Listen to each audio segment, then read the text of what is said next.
ঠিক আছে। হ্যাঁ, অ্যাকচুয়ালি হ্যাঁ, খুব মানে ফেভারেবল উইন্ড প্যাটার্নের উপস্থিতি এবং স্ট্রং ময়েশ্চার ইনকারশন হচ্ছে বে অফ বেঙ্গল থেকে আমাদের সাউথ বেঙ্গলে লোয়ার ট্রোপোস্ফিয়ারে। সেই কারণে সাউথ বেঙ্গলের সবকটা জেলাতেই আপনার থান্ডারস্টর্ম, লাইটনিং, গাস্টি উইন্ড ইত্যাদি হওয়ার সম্ভাবনা আছে, রয়েছে 22-23 দুদিনই আছে। ঠিক আছে, তো ডিটেল ফোরকাস্ট হচ্ছে এরকম যে 22 তারিখ আজকে দক্ষিণবঙ্গের সব জেলাতেই কিন্তু বেশিরভাগ জায়গাতে হালকা এবং মাঝারি বৃষ্টিপাত হওয়ার সম্ভাবনা আছে, অ্যালং উইথ থান্ডারস্টর্ম, লাইটনিং এবং ঝোড়ো হাওয়া। আর উত্তরবঙ্গেরও সব জেলাতে কিছু কিছু জায়গায় আপনার হালকা ও মাঝারি বৃষ্টিপাত হওয়ার সম্ভাবনা আছে।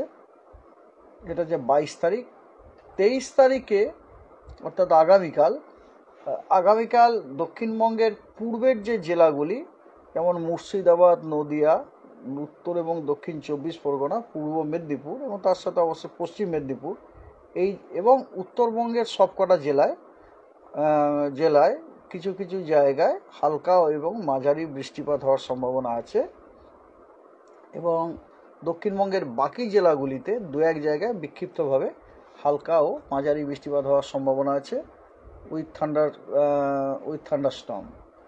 24 তারিখে পশ্চিমবঙ্গের প্রায় পুরো সব জেলাগুলি শুষ্ক, কেবলমাত্র পূর্ব মেদিনীপুর এবং দক্ষিণ 24 পরগনা এই দুটি জেলাতে কেবল দু এক জায়গাতে বিক্ষিপ্তভাবে হালকা বৃষ্টির সম্ভাবনা আছে। এরপরে 25, 26, 27, 28 এই 4 দিন কিন্তু পশ্চিমবঙ্গের কোনো জেলাতে কোনো বৃষ্টিপাতের সম্ভাবনা নেই। আর আজকে দক্ষিণবঙ্গের অনেক জেলাতে আপনার হেভি রেনের ওয়ার্নিং দেওয়া হয়েছে, তারপরে হেলস্টর্মের ওয়ার্নিং দেওয়া হয়েছে, থান্ডারস্টর্ম উইথ লাইটনিংয়ের দেওয়া হয়েছে, গাস্টি উইন্ডোদের, সেগুলো আমি ডিটেলসে আপনাদের জানাচ্ছি। যেমন ধরুন দক্ষিণবঙ্গে যদি আমি শুরু করি, পুরুলিয়া, বাঁকুড়া, পশ্চিম বর্ধমান, পূর্ব বর্ধমান, ঝাড়গ্রাম, পূর্ব মেদিনীপুর, প্রথমে বলি পশ্চিম এবং পূর্ব মেদিনীপুর, খুবই ভালনারেবল আজকে। পশ্চিম এবং পূর্ব মেদিনীপুর এই দুটি জেলাতে ভারী বর্ষণের সম্ভাবনা আছে, শিলাবৃষ্টির সম্ভাবনা আছে এবং ঝোড়ো হাওয়া ঘন্টায় 50 থেকে 60 কিলোমিটার প্রতি ঘন্টাতে হওয়ার সম্ভাবনা রয়েছে। এছাড়া আপনার ঝাড়গ্রাম, পুরুলিয়া, বাঁকুড়া, 2 বর্ধমান, নদিয়া, মুর্শিদাবাদ, বীরভূম এই জেলাগুলিতেও আপনার শিলাবৃষ্টি, থান্ডারস্টর্ম উইথ লাইটনিং এবং ঝোড়ো হাওয়া 50 থেকে 60 কিলোমিটার প্রতি ঘন্টায় থাকার সম্ভাবনা আছে। আর এই সব জেলাগুলো যেগুলোর আমি নাম করলাম এগুলোতে কিন্তু কমলা সতর্কবার্তা আজকে দেওয়া আছে এবং দক্ষিণবঙ্গের বাকি সব জেলাগুলি ইনক্লুডিং কলকাতা ইটসেলফ, সেই জেলাগুলিতেও কিন্তু আপনার থান্ডারস্টর্ম উইথ লাইটনিং হওয়ার সম্ভাবনা আছে এবং তার সাথে ঝোড়ো হাওয়া 50 থেকে 60 কিলোমিটার বেগে থাকার সম্ভাবনা।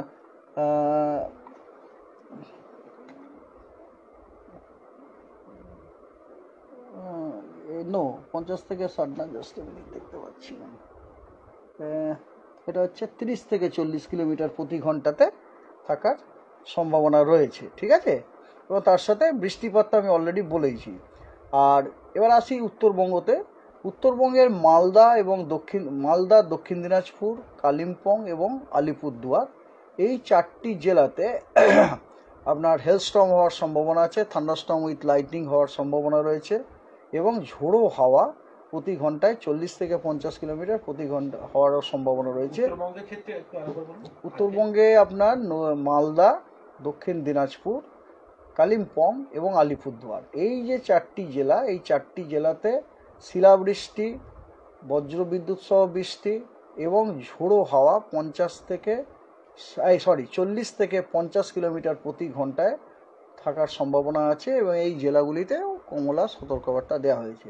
এবং উত্তরবঙ্গের বাকি যে জেলাগুলি সেই জেলাগুলিতেও আপনার থান্ডারস্টর্ম উইথ লাইটনিং প্লাস ঝোড়ো হাওয়া 40 থেকে 50 কিলোমিটার প্রতি ঘন্টায় থাকার সম্ভাবনা আছে এবং এই জেলাগুলিতে হলুদ সতর্কবার্তা দেওয়া হয়েছে। এটা 22 তারিখে। 23 তারিখে পশ্চিমবঙ্গের সব জেলাগুলিতেই দু এক জায়গায় বিক্ষিপ্তভাবে থান্ডারস্টর্ম উইথ লাইটনিং হওয়ার সম্ভাবনা রয়েছে এবং সেখানে সব জেলাগুলিতেই আমরা হলুদ সতর্কবার্তা দিয়ে রেখেছি, কিন্তু কোনো কমলা সতর্কবার্তা নেই। আর বাকি জেলা দিনগুলিতে কোনো সতর্কবার্তা এই মুহূর্তে নেই। আর এরপর আসি তাপমাত্রা। তাপমাত্রা দক্ষিণবঙ্গতে আগামী 24 ঘন্টাতে 3 থেকে 4 ডিগ্রি মানে উষ্ণতম তাপমাত্রা, যেটা মানে ম্যাক্সিমাম টেম্পারেচারটা 3 থেকে 4 ডিগ্রি কমে যাওয়ার সম্ভাবনা আছে আগামী 24 ঘন্টায়, ঠিক আছে। এবং তারপরে কোনো বড় পরিবর্তনের সম্ভাবনা নেই তারপরের আর একদিন, এবং তারপর কিন্তু ধীরে ধীরে আবার তাপমাত্রা বাড়ার সম্ভাবনা আছে 3 থেকে 5 degree during subsequent 3 days gradually. এই দেখুন, আজকে হচ্ছে কত তারিখ? 22 তারিখ, ঠিক আছে। তাহলে আজকে থেকে আজ নেক্সট 24 ঘন্টা মানে আজকে মানে 23 তারিখ পর্যন্ত, মানে আজকে সারাদিনে আপনার 3 থেকে 4 ডিগ্রি ম্যাক্সিমাম টেম্পারেচার কমে যেতে পারে। এবারে আসুন 23 তারিখ থেকে 24 তারিখ পর্যন্ত ম্যাক্সিমাম টেম্পারেচারের খুব বড় রকমের পরিবর্তন নেই, কিন্তু 24 তারিখের পর অর্থাৎ 25 তারিখ অনওয়ার্ডস ম্যাক্সিমাম টেম্পারেচার কিন্তু 3 থেকে 5 ডিগ্রি সেন্টিগ্রেড ধীরে ধীরে বাড়ার সম্ভাবনা রয়েছে। মানে 25 তারিখের পর তাপমাত্রাটা 3 থেকে 5 ডিগ্রি বাড়ার সম্ভাবনা রয়েছে, ঠিক আছে। আর similarly for North Bengal also একই রকম।